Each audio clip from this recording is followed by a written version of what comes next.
कभी कभी शराब पिए हुए लोग मंच पर चढ़ जाते हैं लेकिन वो भी 500 रुपए रख के जाते हैं। कभी कभी बिना शराब पिया हुआ चढ़ जाता है, 10 रुपए रख के जाता है, उसमें कलेजा नहीं है।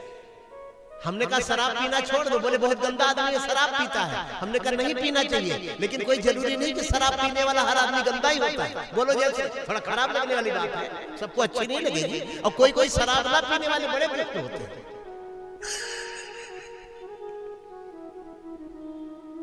ये तो एक व्यसन है, व्यक्ति चाहे तो छोड़ दो। 2-2 घंटे तक आराधना पूजा साधना करने वाले बगल वाले का गड़बड़ कर देते हैं।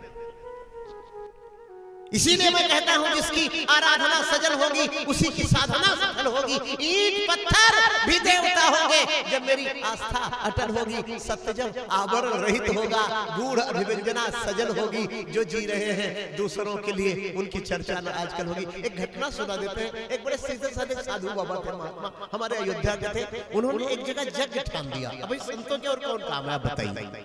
जो वास्तव में संत होते हैं वो ज्यादा मांगते मांगते नहीं, वो ज्यादा कृष्णा यज्ञ पूरी हो जाए महाराज। यज्ञ में भैया धन नहीं आ रहा था। सिद्धार्थनगर जिले की बात है और एक संजोग से कथावाचक, क्योंकि मैं इसलिए चला गया था कि मैं उनका सम्मान करता था। बड़े अच्छे भजनानंदी, हर समय भजन किया करते थे। कहा चलो महाराज जी हमको कुछ नहीं चाहिए, हम चलेंगे। बेचारे कोई पंडाल वाले कोई सहयोग करें। उसमें इतने में पिया हुआ आदमी आ गया, बोला 11,000 मेरी तरफ से लिखो। लिया था पैसा, पैसा भी लिया था। उसने दिया लाला भाई 11,000। महात्मा जी का चेहरा खिला। आपका महाराज जी दो नशे में है, बोले नशे वशे में नहीं है, होश में है। दूसरे दिन आया फिर 11,000। 9 दिन तक लगे। ये घटना मैं भूल नहीं पाता हूँ।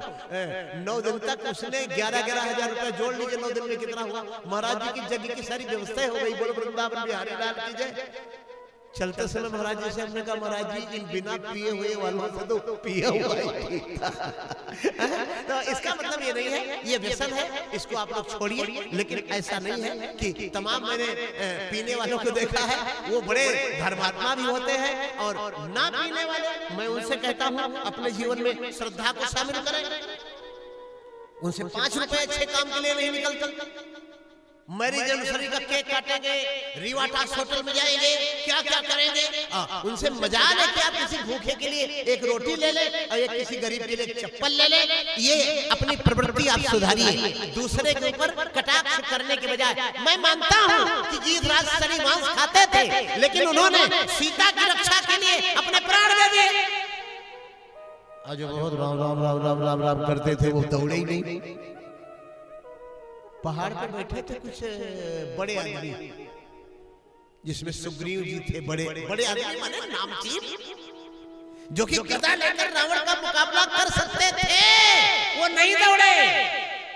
राम जी आए तो उनसे रो रो के बता रहे महाराज एक स्त्री जा रही थी तो उसने आभूषण गिरा दिए, गहने गिरा दिए। अरे लक्ष्मण जी बोले महाराज ऐसे ऐसे बुजदिल और कायर लोगों को लेकर के आप रावण वाला युद्ध जीतना चाहते हैं?